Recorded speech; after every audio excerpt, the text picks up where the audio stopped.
have responded?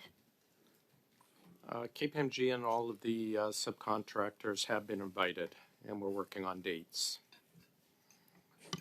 Okay, thank you very much. Do I have any? You've got about 2 minutes left. Okay. Okay, so I just want to confirm then, you said you did private, you have done some work in the private sector, and I'm not sure if I heard, did you provide us with a percentage of the work that you do between government and what percentage is from the private sector? I can speculate to give you an answer, but it would not be 100% accurate. So would you like me to sketch the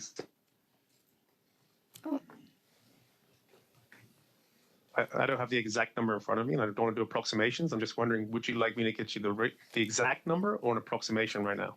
Sorry, I thought you had cut out. Yes, if you could just provide us with the percentage of work that you've done for the public sector, and I'm thinking specifically the federal government, the government of Canada, because it appears you haven't done any work with other levels of government. If you could give us the percentage that you have done with the federal government versus the percentage for the private sector, that would be appreciated. Okay, I will provide that for you. Thank you. Thanks, and we'll finish up with you, Mr. Baines, sir. Thank you, Mr. Chair. Mr. Firth, you said GC strategy stands for Government of Canada Strategies. Don't you think that's misleading? Not really. We didn't think so in 2015. But you said you've worked here for 2007. Since 2007, you're not an employee of the government.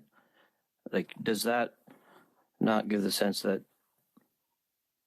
that you solely do work for Government Canada? You talked about doing private work as well. Yeah, not really. I mean, we used the acronym GC. We didn't spell out Government of Canada strategies. It could be open for interpretation. I mean, I don't think so. To me, it's misleading. I think my issue here is that I think since you've been working here with government offices and public officials in the different departments since 2007, and it appears they've got comfortable with you doing the work, and you claim that you've done great work, and that's why you're getting through these, navigating the processes. Don't you think that's an unfair advantage to those who have long-standing experience with government contracts by continuing to, maybe like the member before called, the loop of attaining these contracts over and over, and others are at a disadvantage just because you may be more familiar, more comfortable with these officials who've also been working there for decades. What do you have to say about that? I'm sorry, I don't understand the question.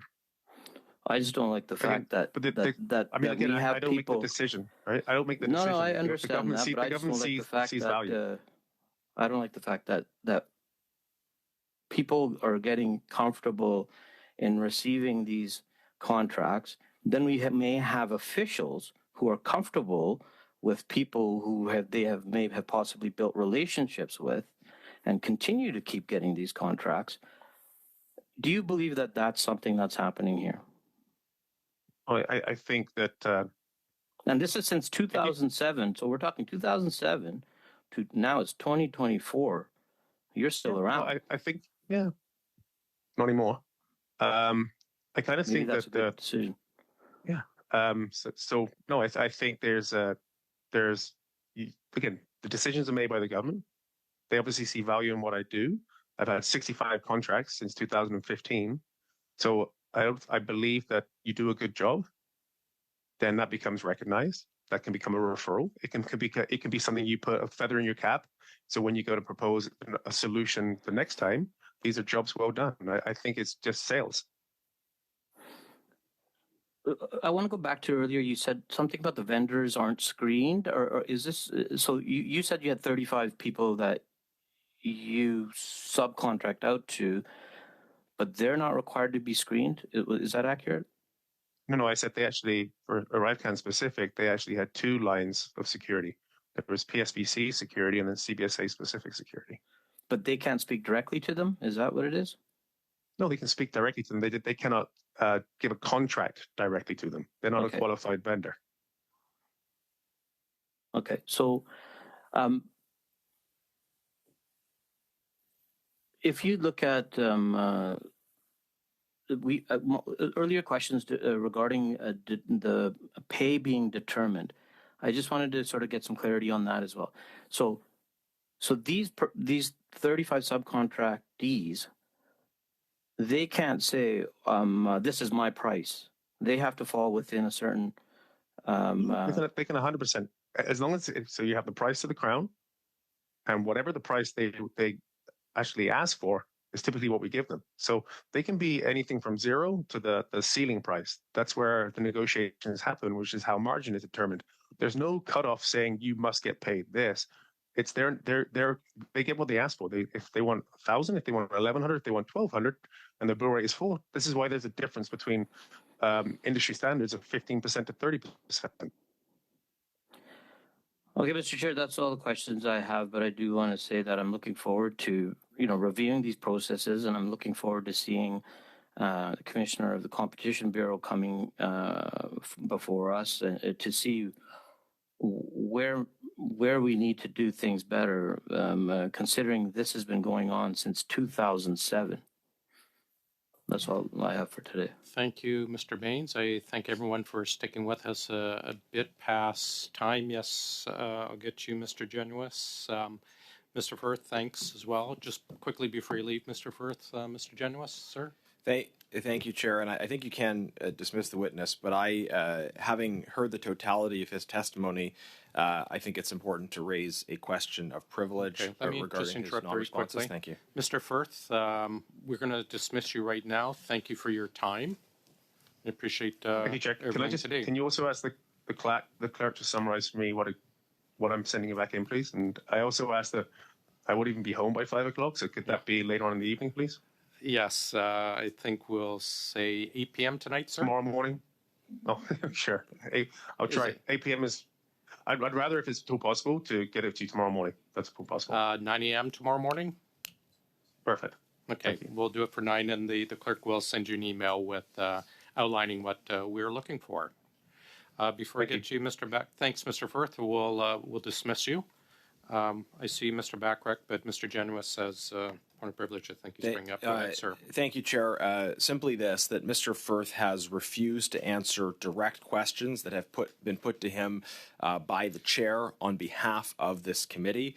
This witness has shown complete disregard for the prerogatives and responsibilities of parliamentary committees when it comes to getting answers for Canadians. Chair, I believe that this is a violation of the privileges of this committee, and that this needs to be attended to ensure that all parliamentary committees can insist upon responses to direct questions that are asked. Chair, if you agree that this is an issue of privilege, then I will be prepared to move the appropriate motion. I've looked and I've chatted with the analysts, and I believe it is, sir. Okay, thank you, Chair. Then my motion is that the committee instruct the clerk and analyst to prepare a report to the House, which the Chair shall table forthwith, outlining the potential breach of privilege concerning Christian Firth's refusal to answer those questions which the committee agreed to put to him, and his prevarication in answering others. Thank you. The clerk is just sending it out to everyone's P9 right now. I'm happy to suspend for about a minute till it gets out to everyone.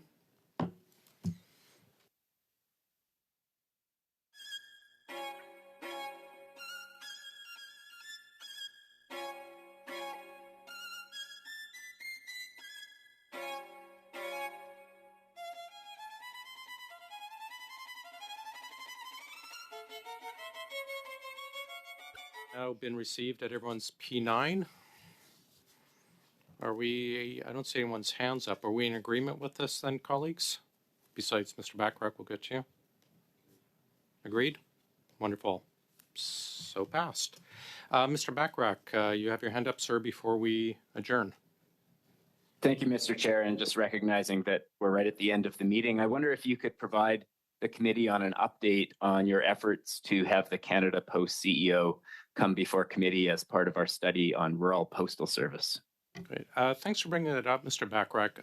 I'll be honest, we have reached out repeatedly to Canada Post, and we are not seeing a lot of cooperation on having them attend. We wrote to them, I think it was yesterday? Monday or Tuesday. Oh, yeah, we wrote to them this week, Monday or Tuesday, asking again. And again, I've not received a response. I will update the committee hopefully tomorrow or Monday at our next meeting. But I think we're at the point where we might need a bit stronger invite, perhaps there's summons or some other form to have the president show up. We've been very flexible, offering various dates, but we're just not getting anything back from that side, Mr. Backrack. So I'll update you tomorrow if I have anything, but otherwise on Monday. Then we can perhaps take other steps Monday. But I understand your concerns. It is an important issue we need to get to. Thank you, Mr. Chair. I'll come to our meeting tomorrow with the appropriate preparations to bring the CEO before the committee. Thank you. Wonderful. Thank you for bringing that up, Mr. Backrack. I do appreciate it. Colleagues, if there's nothing else, again, I'll thank our clerk, our analysts, and all of our support team for sticking around late. And we are adjourned.